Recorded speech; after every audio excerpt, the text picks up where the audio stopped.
Um, our final guest is two of them. They're a writing duo, and they've both been on the show before together, and they've been on the show separately.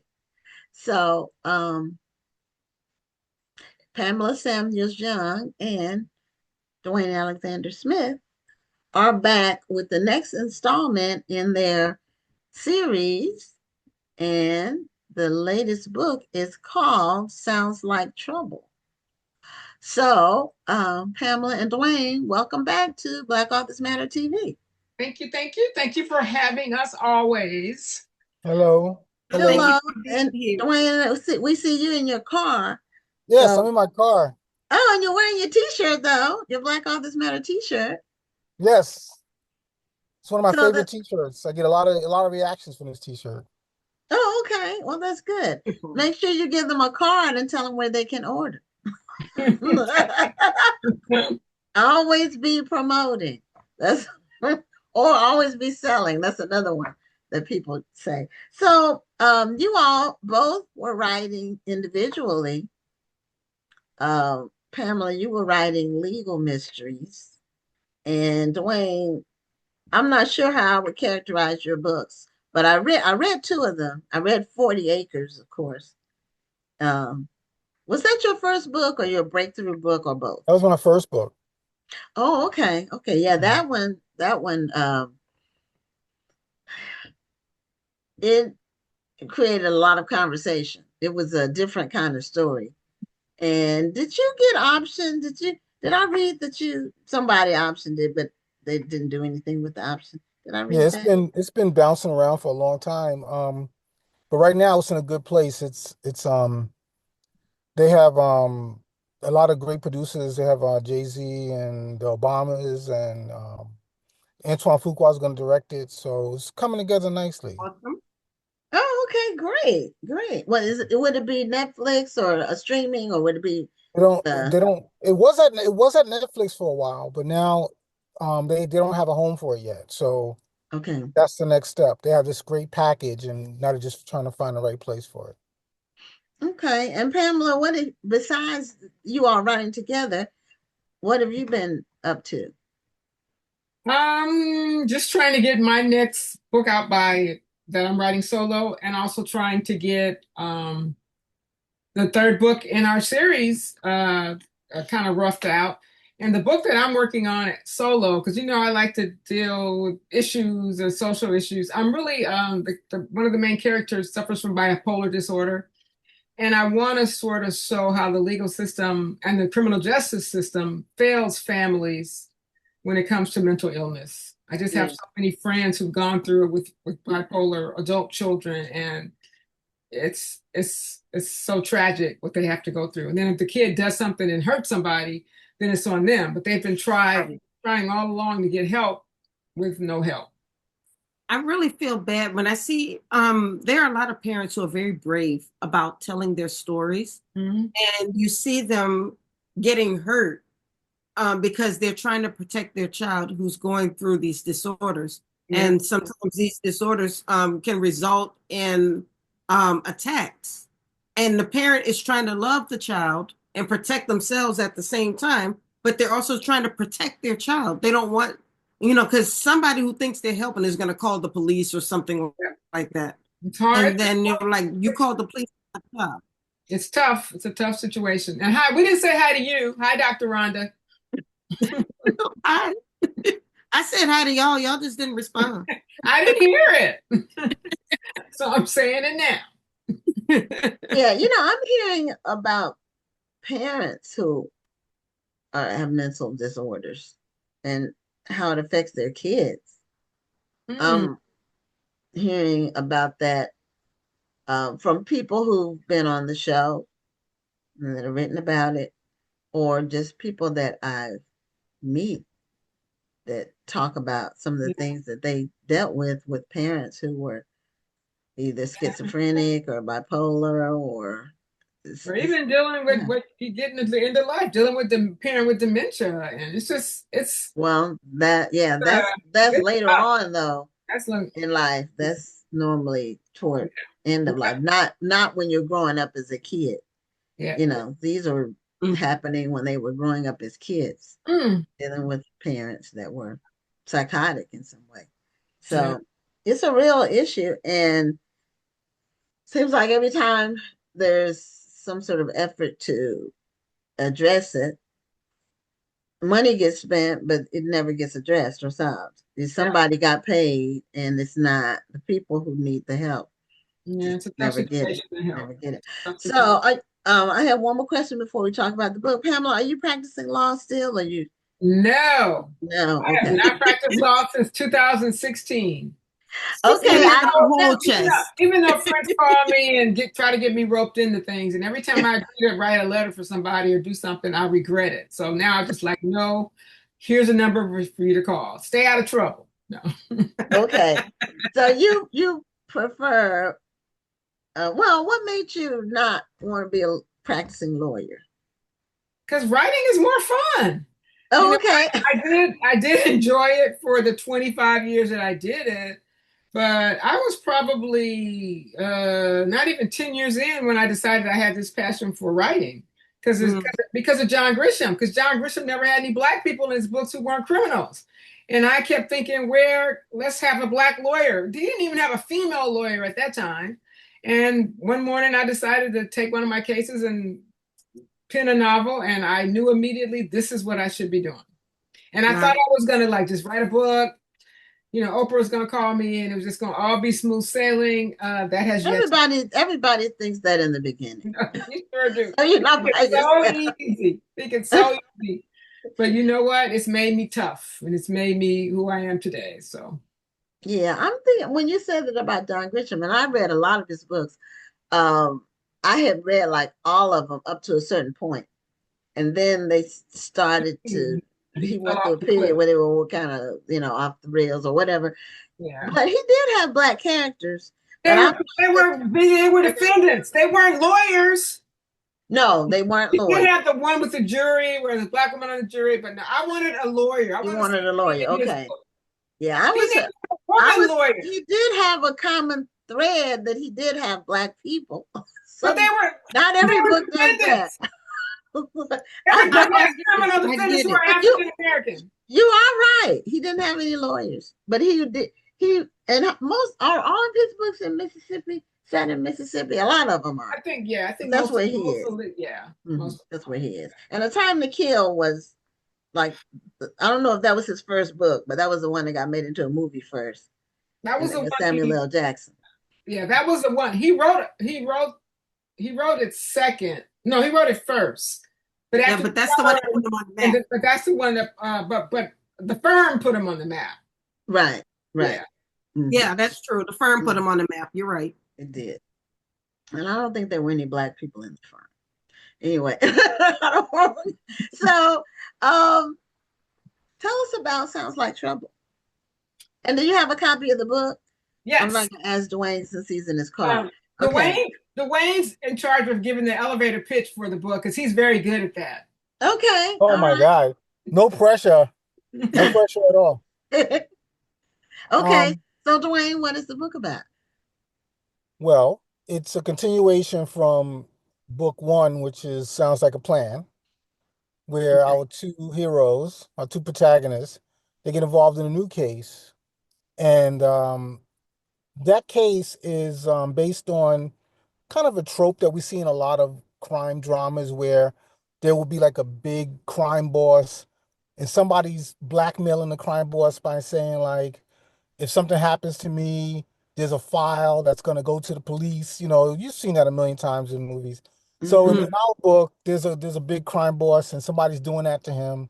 So he hires our heroes to find that file. Find that file. So that kind of thing. And, you know, it's basically a offer they can't refuse because if they don't find it, they're going to be in trouble also. So that's kind of what it's about. And then there's other stuff. There's Jackson and Mackenzie also just trying to get along, and they start a new firm together. So like it's the growing pains of the new firm working together side by side. Not agreeing on anything. It's all that banter back and forth. And then there's also the romantic angle, the will they, won't they kind of dynamic going on. So it's all that in there too. It's very fun. It's a very fun, bouncy, rollicking, kind of a story. Good job. Sounds like there are a lot of layers in the story. Yes. Yes. We So try. are We they try. both single? Are Yes. both characters single? Yes. Okay. So them potentially getting together is not breaking up a family. No, we No, don't, no, no. we don't believe in adultery unless somebody's gonna get murdered or something. Well, Jackson's divorced, so but yeah, That's they're not still breaking up. They're single. single. Yeah, They're he's single. single. He's single. Yeah. Yeah. So what we may have asked this on the first book, but what made you all decide you all were going to be a writing duo? Um, Dwayne called me with a really great idea, which I thought sounds like a plan. And when he laid out the plot to me, I really thought. I mean, I saw it. I thought it really worked well, and we agreed that he would write the male POV, I would write the female, and like so, he outlined the whole thing, and so sent it to me. We made some minor changes, and then he would write a chapter, send it to me. I would feed off of it, use the outline. Sometimes not exactly as he wanted me to, which caused issues, but we got over them. And then I'd write a chapter, send it back. And so we went back and forth through the whole book, and it was really a kind of a fast process because you're really only writing half a book, and so Yeah. Okay, yeah, that's it true. was it was it was a, it was a it was a fun process. Let's talk Most a of bit the about time. the challenges because when you're writing a co-writing a book, so to speak, you have one style of writing. Dwayne may have another style of writing.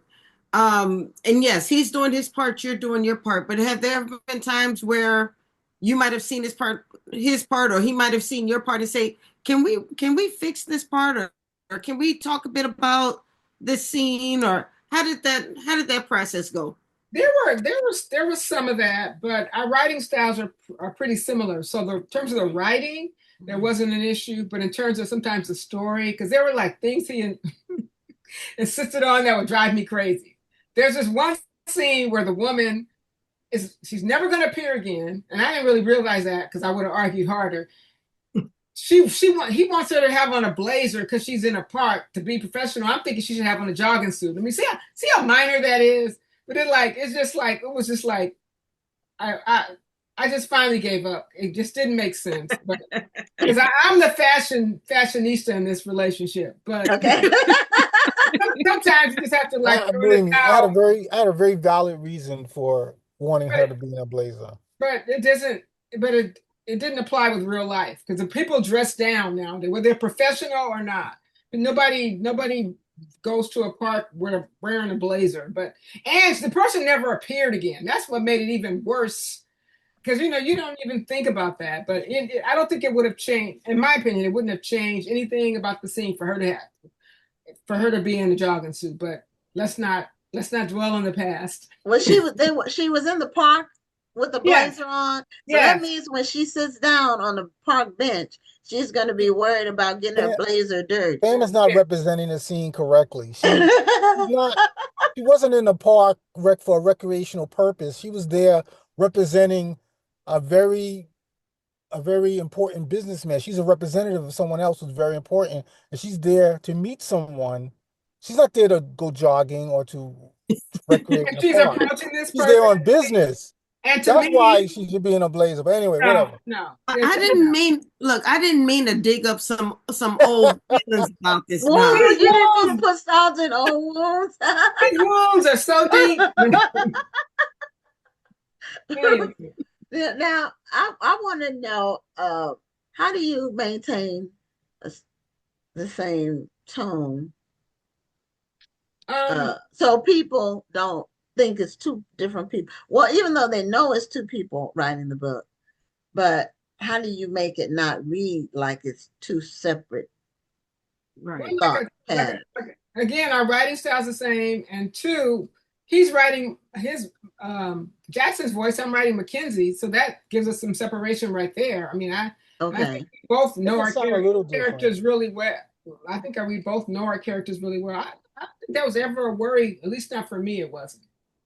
But also we were working from a very detailed outline. It wasn't like everything was figured out.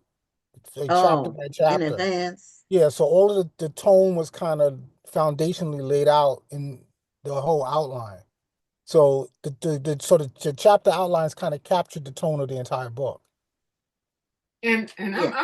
I'm currently, because he did the first two book outlines, and I'm working on the third one, and I am not a very detailed outline person. I mean, I want to tell you tell you the gist of what's happening, and then I want your imagination to go for the rest of it. So I'm sure he'll be balking when he gets my final outline.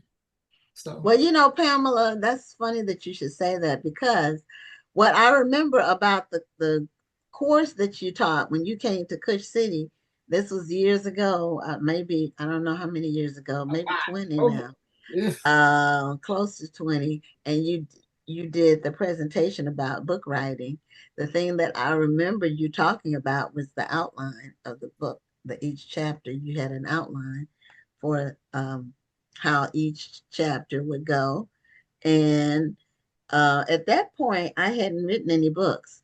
And so I don't write like that. So, but I did take what you said to heart. I don't, when I write, if I'm writing fiction or nonfiction, I don't do an outline. Nonfiction, the outline is the chapter subjects. Like that's as far as I go for an outline for nonfiction. When I write fiction, I know how it's going to start. I know a couple of arcs. I may not know how it's going to end, but I kind of just write the story. I And, don't and So, have the outline per se, but I like to at least plan my story. And in other words, I don't do an outline because I may not stick to it because sometimes my story starts to write itself. But I want to make sure I'm not going too far off the deep end. So I at least want to know what the action is going to be. Um, what are the main scenes? I do some type of planning, and that's usually what I tell my clients too. You don't have to write a really strict outline, but at least have a plan. Even if you did the little bubble method like we used to do in school, where you had the subject and you circled it, and then you had the little lines that jutted out with sub subjects, something that's going to keep you focused, because it's easy to go off the deep end sometimes, and especially if you're not used to writing and this is your first time. And for me, I do like to outline it from beginning to end. And the reason why I do that, because that first book I wrote, that took me 3 years to write, I just sat down trying to write, didn't know what I was doing. And I found that when I had more structure. But my structure is Fernetta walks into the man walks into the hotel, meets his lover, and he's murdered. And I mm, and it's then and okay, and so where Dwayne would have said the man walked into the office, he had on a suit, he was there was blood on the wall. I mean, he is more he is more detailed. I like that's the fun part for me is to just take that two-line notion and then just so he may have some trouble with my outline. We'll see. We'll let you know. Well, the thing is, like for me, like the way I work is that I'm actually doing the writing in the outline.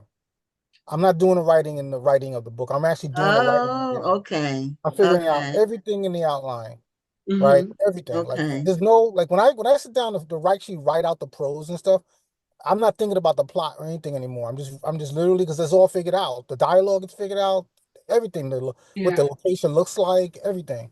So Okay. yeah, that's So just how I Okay. yeah, yeah. and I'm the other way. So we'll see how Mhm.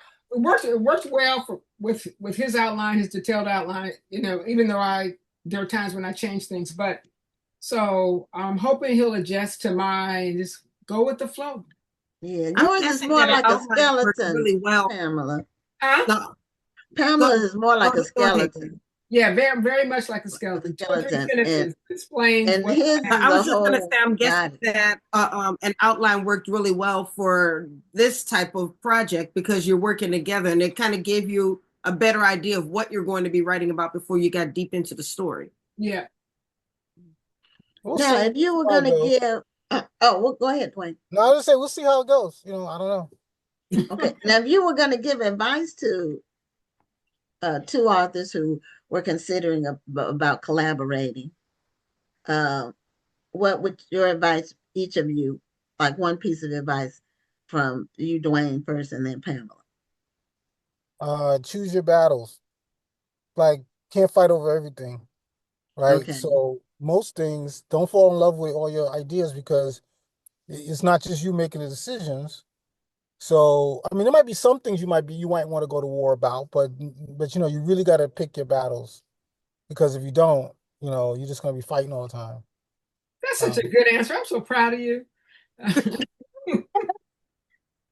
I agree with that. Also, definitely have an outline.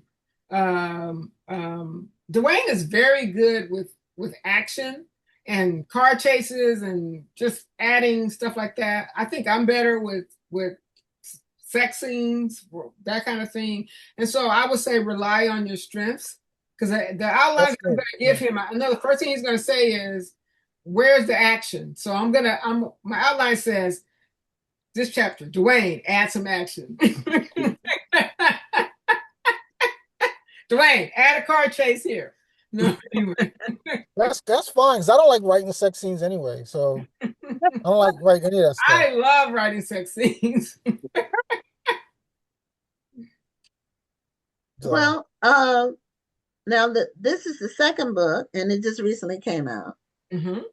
And then you all are working on the third book. Sounds like trouble. And you all are working on the third book, which is, do you have a title for it yet? Well, I haven't run it by him yet, but I wanted to say sounds like fraud. But we'll see. We got some other options because it's gonna involve some fraud. I want to say anything more about it because it's really unique. And also, we didn't. This series has been optioned. So, okay, as a matter of fact, the option had expired, and they came back like a month ago and said we need more time. We really want to do it, and they put some more money on the table. So I'm kind of excited. I hate to get excited because so many things get optioned and so many things never get made. But hopefully, when we're talking to you next year, we can say, "Oh, watch that on Hulu." Yeah, there's so many options now. Yeah. It's play on words, but for streaming, of course, Netflix was the early mover in that area in that industry. But now there's so many different ones, Hulu, Tubi, a lot of independent filmmakers put their work on Tubi. And Tubi's free because I've talked to a couple of people that have projects on there. It's free and then you get paid from the advertising. Yep. So you just have to make the film. Tubi. I have a couple of movies on Tubi that I made. I produced. Oh, you do? Oh yeah. Yeah. What are the titles? I watched Tubi. Oh, you do. One's called Pay the Lady. And Pay the Lady. Pay the Lady. And one's called You Picked the Wrong One. You picked the wrong one. Yeah. All right, I'm gonna watch the Tubi and Pay the Lady and You picked the wrong one. Yeah. On Tubi. Tubi has some like really, really good old movies too. If you like some of the black and white classic movies, or not necessarily classic, but the older movies, the thing about them is that it was all acting. There was no special effects. So the acting and the writing was tended to be very strong because that's what they had to rely on. They didn't have any special effects. The closest thing to a special effect is like a sound effect, like a car passing by or something like that, a dog barking, something like that. But they relied on the acting, and so now films are much more special effects forward. It's what I would like to call my movies can't afford any special effects. Although the last movie I did, You Picked the Wrong One, there's 3 shots in it that were done with AI. You won't be able to tell what they are, but they were completely done with AI. Yeah. Okay, so you won't be able to tell. Well, but just describe what they did. Well, describe the shots? One is like, 2 of them are like establishing shots of like, so like if the villain lives in a mansion, instead of actually going out and shooting a mansion, I just had AI create a mansion.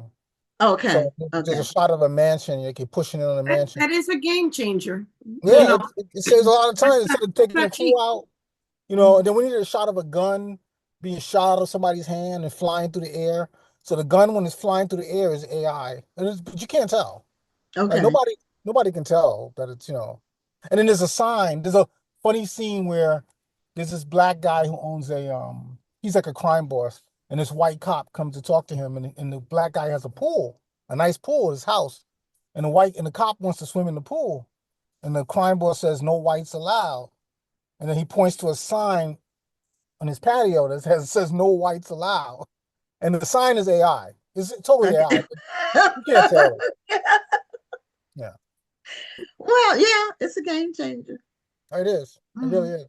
Hmm. But yeah, and then it'll some ways it'll be good, and some ways it may not be so good, and we won't really know until we just have to keep living and watching it and seeing it. And like I tell people, because I love the Terminator and the original Terminator, the guy says that the machines take over in 2029. And Terminator came out in the 80s. I think it was the early 80s, the first one. This is Mm. why I'm very nice to my chat GPT, because you can be like, remember how rude you were to me, and you just say thank you and please. I want my chat GPT to know that we buddies. So you come alive, we still cool. Yeah, it's gonna be interesting to see it unfold. That's for sure.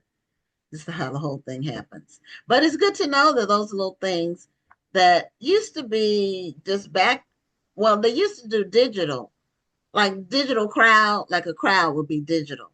So that was like a precursor to AI. So anyway, thank you too for being back on the show. Congratulations on You. your Thanks second for having us. installment and being optioned and re-optioned or whatever you call that process. And yeah, I hope when you all come back next year that you'll be able to tell us when the movie's going to be on, when it's going to So, be live June 4th. streaming or in theaters, either one. I'm excited for you. Congratulations. thank you. Thank you. Okay, you all have a great evening. All Thank right, you you. too. Bye. Bye bye.